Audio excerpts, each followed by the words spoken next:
Hi అండి, అందరికీ నమస్తే. ప్రణయమ ప్రళయమ పార్ట్ 5. తెల్లవారుతూ ఉండగానే సూర్యుడు మెల్లగా పైకి వస్తూ ఉంటాడు. రుద్ర కారుని వేగంగా డ్రైవ్ చేస్తూ వచ్చి ఇంటి ముందు ఆపుతాడు. రుద్ర తీసుకువచ్చిన స్పీడ్ కి శ్రీ ఇంకా భయంగాని సీట్ కి అతుక్కుని ఉంటుంది. రుద్ర శ్రీని చూసి కోపంగా, వెళ్ళి మన బట్టలన్నీ ప్యాక్ చేసుకుని తీసుకుంటా టీకే అంటాడు. రుద్ర అంత కోపంగా మాట్లాడేసరికి శ్రీ మారు మాట మాట్లాడకుండా వెంటనే కారు దిగి ఇంటి లోపలికి వెళ్తుంది. రుద్ర కారు పార్క్ చేసి ఎవరికో ఫోన్ చేస్తాడు. శ్రీ కంగారుగా లోపలికి వెళ్ళగానే అప్పుడే లేచి హాల్లోకి వస్తున్న చక్రధర్ గారు శ్రీని చూసి, ఏంటమ్మా, ఎక్కడికని అంత కంగారుగా వెళ్తున్నావు అని అడుగుతారు. రుద్ర వాళ్ళ నానన్న మాట. మావయ్య, మీ అబ్బాయి వెంటనే బ్యాగ్ సర్దమని చెప్పారు. దానికి చక్రధర్ ఆశ్చర్యంగా, ఎందుకు శ్రీ, ఎందుకు చెప్పాడు? ఏమో మావయ్య, నాకు కూడా తెలీదు. ఆయనకు ఒక ఫోన్ కాల్ వచ్చింది. అప్పటి నుంచి చాలా కోపంగా ఉన్నారు.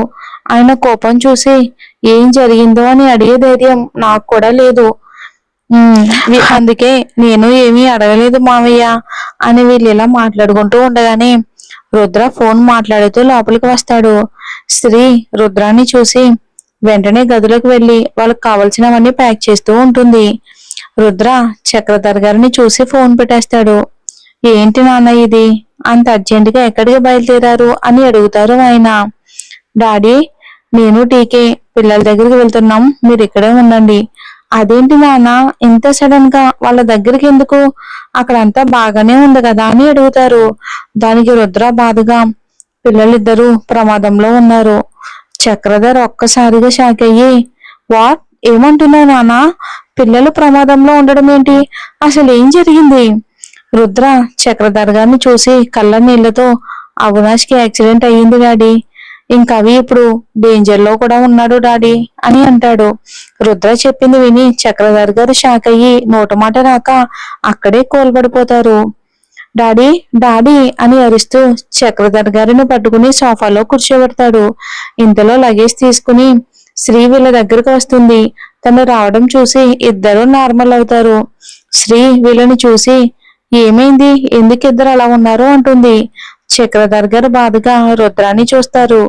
ఏమీ లేదులే టీకే, మనం పిల్లల దగ్గరకు వెళ్తున్నాం పద అని శ్రీ చేతిలో ఉన్న బ్యాగ్ తీసుకుని చక్రధర్ గారిని చూసి, మేము వెళ్ళొస్తాం డాడీ, మీరు జాగ్రత్తగా ఉండండి అంటారు.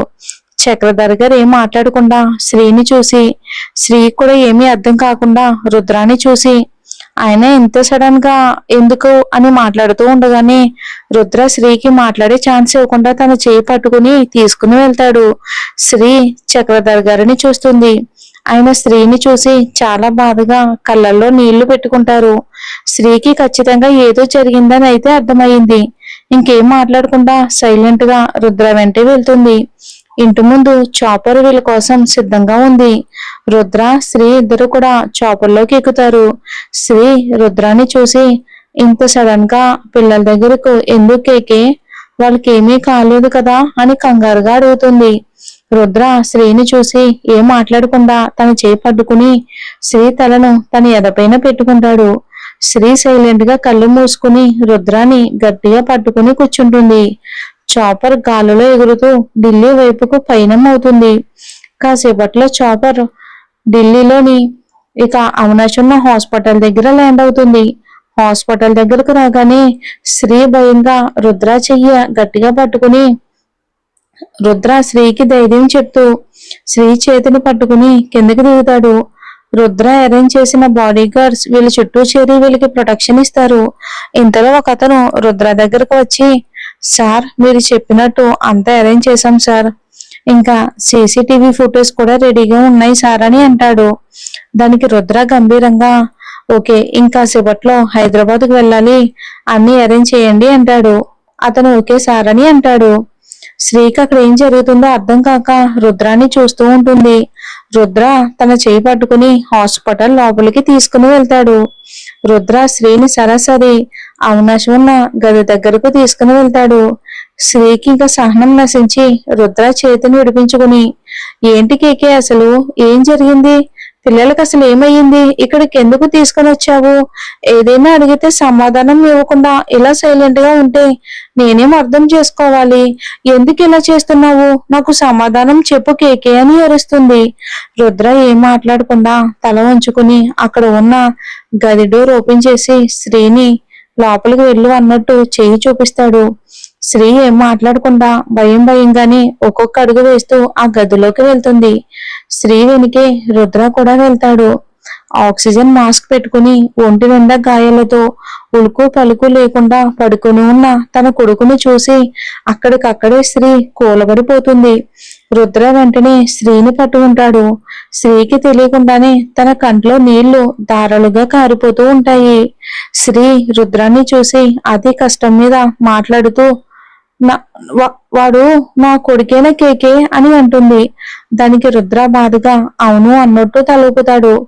దానికి శ్రీ కోపంగా కాదు కాదు, వాడు నా కొడుకు కాదు, నా కొడుకు ఎప్పుడూ అల్లరి చేస్తాడు, ఇంకా నన్ను చూడగానే అమ్మా అని నా దగ్గరకు వస్తాడు కానీ అని బెడ్ వైపుకు చూసి వీడు ఏం మాట్లాడకుండా ఇలా పడుకున్నాడు, వీడు నా కొడుకు కాదు అని గట్టిగా ఏడుస్తూ అవినాష్ దగ్గరికి వెళ్ళి రే అవి నువ్వు నా కొడుకువే కదరా, నా కొడుకు ఎంత సైలెంట్ గా ఉండడు, లేరా కన్నా, లేరా బంగారు తండ్రి, ఏమైందిరా నీకు, లే నాన్న, నీకోసం మీ అమ్మను వచ్చాను కన్నా, లే నాన్న, నేను ఇలా చూసి నేను తట్టుకోలేకపోతున్నాను, లే కన్నయ్య, లే నాన్న అని గట్టిగా అవినాశిని పట్టుకుని ఏడుస్తుంది.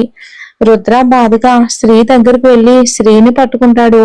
ఇంతలో డాక్టర్ వచ్చి వీళ్ళని చూసి మేడం మీ కొడుకు ఏం కాలేదు మేడం, మేము ఆపరేషన్ చేశాం, అది సక్సెస్ అయ్యింది మేడం, ఇది చాలా చిన్న విషయం అంతే మేడం, మీరు అనవసరంగా ఇలా బాధపడి మీ కన్నీళ్లను వేస్ట్ చేసుకోకండి మేడం అంటాడు. శ్రీ వెంటనే పైకి లేచి రుద్రాన్ని వెనక్కి తోసి కోపంగా డాక్టర్ని చూసి ఏంటి చిన్న విషయమా, కొడుక్కి చిన్న గాయం అయితేనే తల్లడిల్లిపోతుంది తల్లి, అల్లారు ముద్దుగా పెంచిన తన కొడుకుని ఎప్పుడూ నవ్వుతూ చూడాలి అనుకుంటుంది తల్లి, వాడికి ఏ చిన్న గాయం అయినా తట్టుకోలేదు తల్లి, వాడికి ఏదైనా అవుతుంది అన్న ఆలోచన కూడా కలలో కూడా రానివ్వదు, ప్రతి నిమిషం కంటికి రెప్పలా కాపాడుకుంటూ మనసులోనే నా బిడ్డలు బాగుండాలి అని రోజు కొంతసార్లు ఆ దేవుడికి మొక్కుకుంటుంది తల్లి, అలాంటి తల్లి తన కొడుకుని ఇలాంటి స్థితిలో ఉండడం చూసి బాధపడకుండా ఎలా ఉంటుంది, అయినా కడుపు తీపి కన్నవారికే తెలుస్తుంది తప్ప చూసేవారికి ఏం తెలుస్తుంది, నా కొడుకుని ఇలా చూస్తున్న నాకు ఇప్పటికిప్పుడే నా ప్రాణం పోతున్నట్లుగా అనిపిస్తుంది, మీకు ఇది చిన్న విషయమే కావచ్చు కానీ తల్లులకు తమ బిడ్డలను ఇలాంటి పరిస్థితులు చూసి తట్టుకునే శక్తి ఏ తల్లికి ఉండదు, ఇప్పుడు నా పరిస్థితి కూడా అంతే డాక్టర్ అని ఏడుస్తూ అవినాష్ చేయి పట్టుకుని ముద్దు పెట్టుకుని అవినాష్ తలను తన చేతితో నిమురుతూ అమ్మను వచ్చేసాను కన్నా, ఇంక నీకే భయం లేదు నాన్న అని ఏడుస్తుంది. శ్రీ అలా చెప్పేసరికి డాక్టర్ మొహంలో నెత్తుడి చుక్క ఉండదు. రుద్ర కోపంగా డాక్టర్ని చూస్తాడు. డాక్టర్ తలదించుకుని సారీ మేడం అంటాడు. శ్రీ డాక్టర్ని పట్టించుకోకుండా ఏడుస్తూ అవినాష్ తలను నిమురుతూ ఉంటుంది ప్రేమగా. ఇంతలో ఒక అతను రుద్ర దగ్గరకు వచ్చి సార్ అంతా రెడీ అయింది, మీరు వచ్చి చెక్ చేయండి సార్ అని అంటాడు. రుద్రకు శ్రీని ఎలా ఓదార్చాలో తెలియగా అక్కడి నుంచి బయటికి వెళ్ళిపోతాడు బాధగా. డాక్టర్ కు అక్కడ ఉండే ధైర్యం లేక రుద్ర వెనక్కి వెళ్తూ రుద్రాన్ని చూసి భయంగా అమ్మో భార్యకు ఒక్క మాట చెప్పానని ఎంత కోపంగా చూస్తున్నాడు, మరి కొడుక్కి ట్రీట్మెంట్ ఇవ్వకుండా కాబోయే కోడల్ని అన్ని మాటలు అన్నాను, ఇక నన్ను అయ్య బాబోయ్ ఇవన్నీ తెలిస్తే పైకి పంపించేస్తాడు అని భయంగా అనుకుంటాడు డాక్టరు. రుద్ర కంట్రోల్ రూమ్ లోకి వెళ్తాడు. వెనక డాక్టర్ కూడా వస్తాడు. ఆ రూమ్ మొత్తం కంప్యూటర్స్ తో నిండి ఉంటుంది. రుద్ర సీసీ కెమెరాస్ అన్ని చెక్ చేస్తూ ఉంటాడు. అందులో రీతు అవినాష్ ని హాస్పిటల్ కి తీసుకుని వచ్చిన దగ్గర నుండి లక్కీ రీతు ఇద్దరు హాస్పిటల్ బయటకు వెళ్లే వరకు అన్ని వీడియోస్ అక్కడ ప్లే చేస్తూ ఉంటారు. కానీ డాక్టర్ రూమ్ లో సీసీ కెమెరా లేకపోవడంతో అక్కడ ఏం జరిగిందో ఎవరికీ అర్థం కాదు. రెండోసారి ఎందుకు డాక్టర్ దగ్గరికి వెళ్ళిందో తెలియక అందరూ డాక్టర్ వైపుకే చూస్తారు. డాక్టర్ కి ఏం చెప్పాలో తెలియక దిక్కులు చూస్తాడు. రుద్ర రీతుని చూడగానే తన కాళ్ళ కింద భూమి కంపించినట్టు అయ్యింది. షాక్ తో అక్కడే ఉన్న చైర్ లో కూర్చుండిపోతాడు. కాసేపటికి రుద్ర షాక్ నుండి తేరుకుని కోపంగా డాక్టర్ దగ్గరకు వచ్చి డాక్టర్ గొంతు పట్టుకుని గోడ కానిస్తాడు. సడన్ గా రుద్ర అలా గొంతును పట్టుకునేసరికి డాక్టర్ తో పాటు అక్కడ ఉన్న అందరూ షాక్ అవుతారు. రుద్ర డాక్టర్ ని కోపంగా చూస్తూ, నీ వల్ల నా టీకే ఇంకా ఎక్కువ బాధపడుతుంది. నువ్వు నా కొడుకుని అడ్మిట్ చేసుకోలేదు, ఆ అమ్మాయి కాపాడింది కాబట్టి సరిపోయింది. అదే వాడికి ఏదైనా అయ్యుంటే నువ్వేం చేసేవాడివిరా? పైగా వాళ్ళ బాధకు కారణం ఏదైనా కూడా నేను నిన్ను వదలను. ఇప్పుడే నిన్ను మీ హాస్పిటల్ని లేకుండా చేస్తాను అని ఇంకా గట్టిగా తన పట్టును బిగిస్తాడు. డాక్టర్ కూపిరాడక రుద్ర చేతిని పట్టుకుని, సార్ తప్పయింది సార్, దయచేసి వదిలేయండి సార్ అని అతి కష్టం మీద మాట్లాడతాడు. డాక్టర్ చెంప వాచి ఉండడంతో రుద్రకు లోపల ఏం జరిగిందో అర్థమవుతుంది.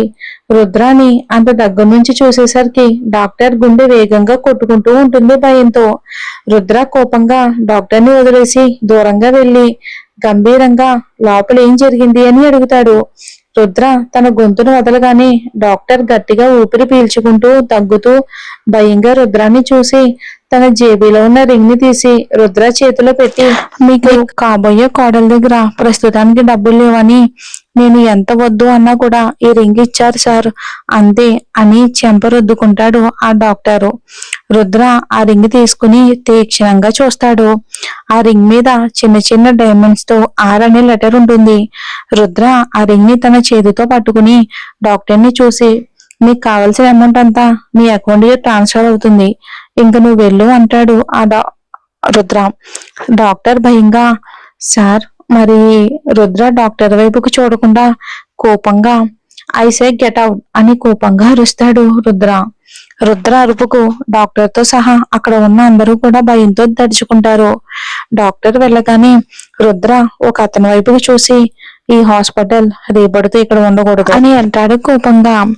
అతను ఓకే సార్ అని తన చేతిలో ఉన్న ఫామ్ తీసి రుద్రాకి ఇస్తాడు. రుద్ర ఆ ఫామ్ చూస్తూ ఏంటిది అని అడుగుతాడు. సార్, ఆ అమ్మాయి ఫీల్ చేసిన ఫామ్. రుద్ర దాన్ని తీసుకుని చూస్తాడు. అందులో అన్ని నార్మల్ గానే ఉంటాయి, కానీ రుద్రకి ఎందుకో వెనక్కి తిప్పి చూడాలి అనిపించి ఫామ్ ని వెనక్కి తిప్పి చూస్తాడు. ఆ ఫామ్ వెనుక ఉన్నది చూసి కోపంగా ఆ ఫామ్ ని నలిపి పక్కన పడేసి, మీరేం చేస్తారో నాకు తెలియదు, ఆ అమ్మాయి ఎక్కడ ఉందో కనుక్కోండి, తన గురించి ఫుల్ డీటెయిల్స్ అని నాకు ఇమీడియట్ గా కావాలి అంటాడు. ఆ అవతల వ్యక్తి ఓకే సార్ అని తలూపుతాడు. రుద్ర కోపంగా తన చేతిలో ఉన్న ఉంగరాన్ని చూస్తూ ఫాస్ట్ గా చాపర్ దగ్గరికి వెళ్లి చాపర్ ఎక్కి హైదరాబాద్ కు పయనం అవుతాడు. మరి రుద్రకి తన ముందే తెలుసా? చూద్దాం. స్కూల్ అంతా బాగా డెకరేషన్ చేసి ఉంటారు. టీచర్స్ అందరూ హడావిడి చేస్తూ అల్లరి చేస్తున్న పిల్లలను కంట్రోల్ చేస్తూ ఉంటారు. ఇంతలో సీఎం వస్తున్నారు అని తెలియడంతో అందరూ బొకేస్ పట్టుకుని నిలబడ్డారు. వరుసగా 10 కార్లు వచ్చి ఆ స్కూల్ ముందు నిలబడతాయి. అప్పుడే దిగుతాడు శంకర్. కారు దిగగానే అందరూ శంకర్ మీదకు పూలు వేసి మెడలో పూలదండలు వేసి వెల్కమ్ సార్ అని చెప్పి చిన్న పిల్లలతో బొకేస్ ఇప్పిస్తారు. దానికి శంకర్ నవ్వుతూ వాటన్నిటినీ తీసుకుని పక్కన ఉన్న పిఏకి ఇస్తాడు. అందరూ శంకర్ కి గ్రాండ్ వెల్కమ్ చెప్పి స్టేజ్ మీదకి తీసుకుని వెళ్తారు. స్టేజ్ కి అటువైపు ఇటువైపు పెద్ద పెద్ద స్క్రీన్స్ అరేంజ్ చేసి ఉంటాయి. అందులో శంకర్ ని బాగా ఫోకస్ చేసి చూపిస్తూ ఉంటారు.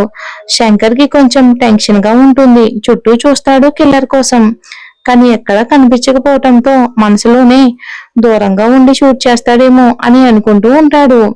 ఇంతలో అనౌన్స్మెంట్ లో శంకర్ పేరు వినిపించడంతో శంకర్ తేరుకుని స్పీచ్ ఇవ్వడానికని పైకి లేచి మైక్ దగ్గర నిలబడి నవ్వుతూ అందరికీ నమస్కారం అని ఏదో మాట్లాడబోతూ ఉండగానే పక్కనే ఉన్న స్క్రీన్ లో శంకర్ ఒక మనిషిని చంపుతున్నట్టు వస్తుంది. అది చూసి అందరూ షాక్ అవుతారు. స్క్రీన్ మీద తను చేసిన హత్యలు, నేరాలు, ఫోటోలు ఇక వీడియోలతో సహా కళ్ళకు కట్టినట్టు చూపిస్తూ ఉండడంతో శంకర్ కాళ్ళ కింద భూమి కంపిస్తుంది. ఇంతలో అక్కడ ఉన్న స్పీకర్స్ నుంచి రాత్రి శంకర్ మాట్లాడిన మాటలు, బ్లాస్ట్ గురించి మొత్తం వినిపిస్తుంది. అది వింటున్న అందరూ శంకర్ ని కోపంగా చూస్తారు. శంకర్ అందరినీ విస్తుపోయి చూస్తూ ఉంటాడు. శంకర్ మైక్ పట్టుకుని, అది నేను కాదు, నా మీద నిందలు వేయడానికి ఎలా చేశారు అని చెప్తాడు. అందరూ ఆ అమ్మాయి వైపుకు చూస్తారు. ఇదంతా ముందు నుంచి గమనిస్తున్న హ్యాకర్ టీం ఆ అమ్మాయిని చూసి షాక్ అయ్యి అవి అని గట్టిగా అరుస్తాడు. మరి ఏం జరుగుతుందో చూద్దామండి. మీకు స్టోరీ నచ్చినట్టయితే లైక్ చేసి హైప్ అనే ఆప్షన్ ని క్లిక్ చేయండి. స్టోరీ చాలా చాలా ఇంట్రెస్టింగ్ గా ఉంటుంది. ఒకవేళ మీకు వద్దు అంటే కొత్త స్టోరీ కూడా ఇస్తాను, కానీ స్టోరీ చాలా బాగుంటుందండి. Thanks for watching.